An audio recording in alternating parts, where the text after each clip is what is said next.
Somebody in my family just picked up one of these MSI GE68HX Raider 16 gaming laptop, 14900HX, and the GeForce RTX 4070. Costco has it for $15.49 right now, which is a pretty good price. You can get it for about 100 more at Amazon, and you get it for a couple hundred more at Newegg. So it's got basically at the top of the line mobile processor from Intel. Pretty good GPU, 4070. The 4080 and the 4090 are better. The price is probably a bit better now because the 5000 series has been announced. I'm not sure that you can actually buy them now, but they look pretty impressive. Comes with 32 gigabytes of RAM and 1 terabyte SSD. So if you're looking at Macs, generally speaking, this price for 32 gigabytes of RAM and 1 terabyte SSD is very good.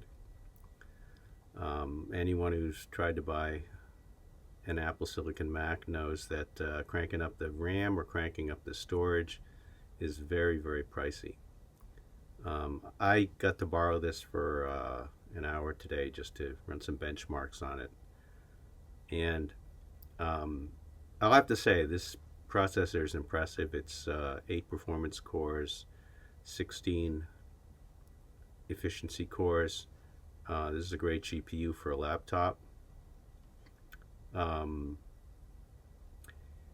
The display is 1920 by 1200, but internally I think it's higher, and this is a scaled resolution.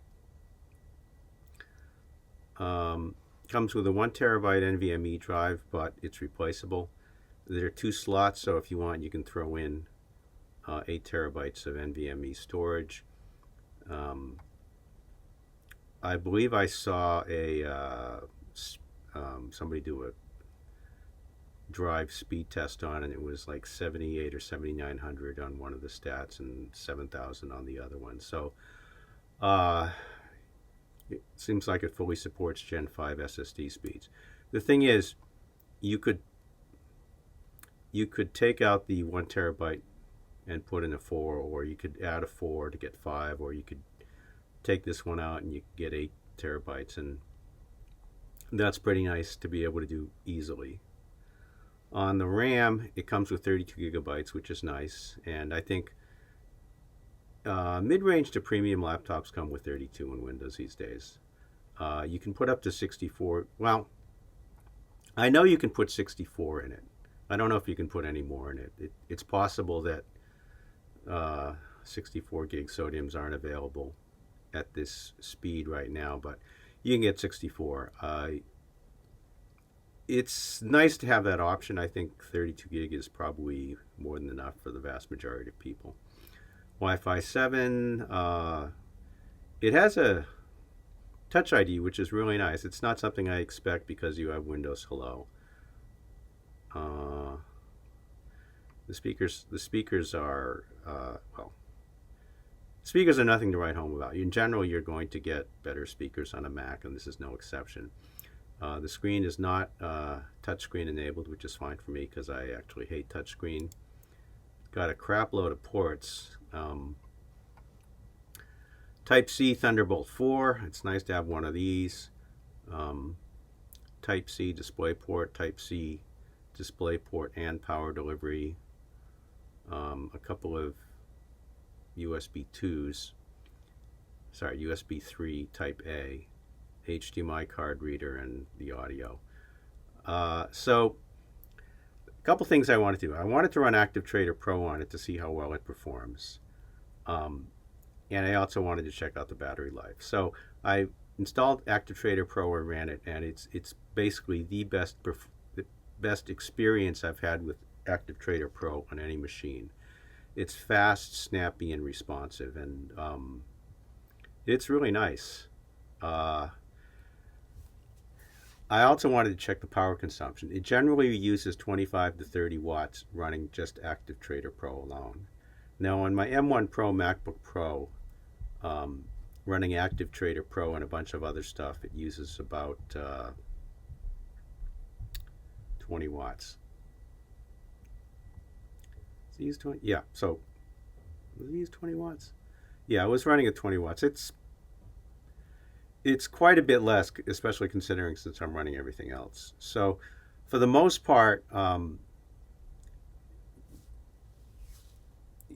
think this MSI Raider will probably get like 2 to 3 hours if I was running Active Trader Pro, Thinkorswim, and other programs.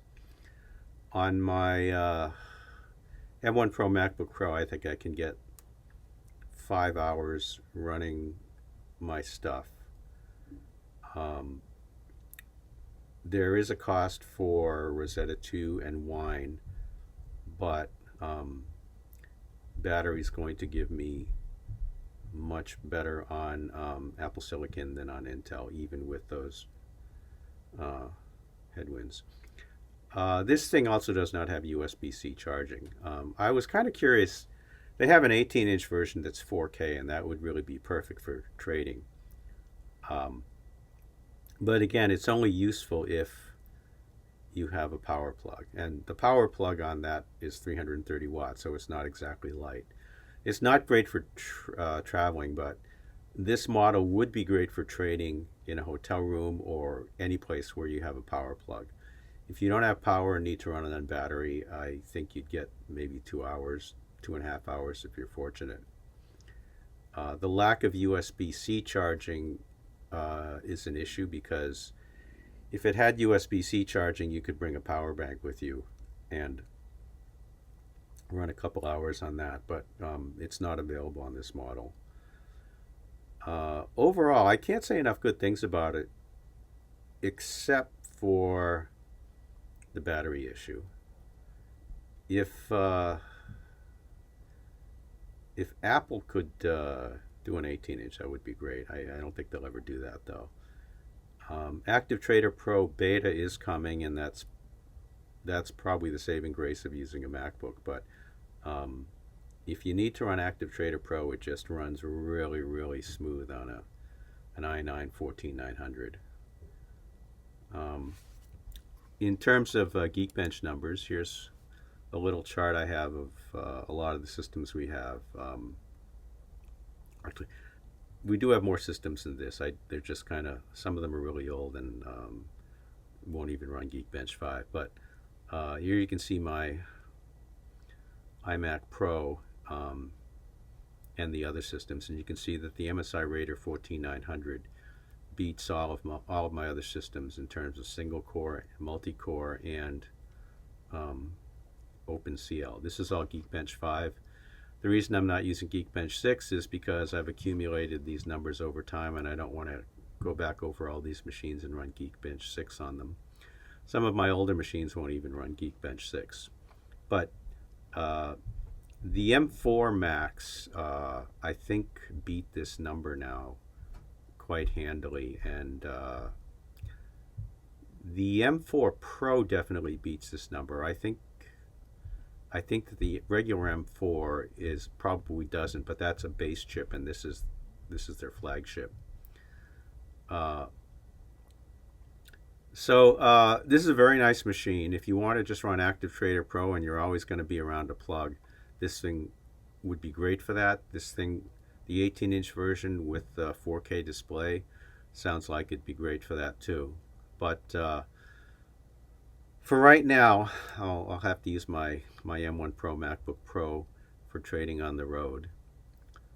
I do think that Intel has some pretty good stuff if you don't consider power. If you consider power, it is extremely difficult to beat Apple Silicon.